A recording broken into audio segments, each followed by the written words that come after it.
please go to the book of Psalms chapter number 50? The book of Psalms chapter 50, verse number 23.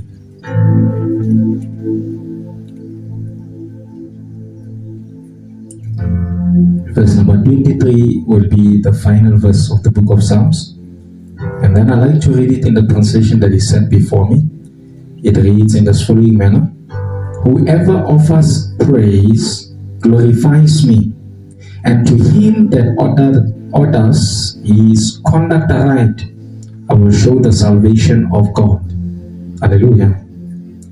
There is yet another translation. If you read it in a Good News translation, it will be saying, thanksgiving is a sacrifice that honors him. Thanksgiving is a sacrifice that honors him. Hallelujah.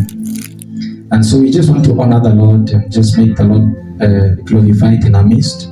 Can we just honor him in prayer?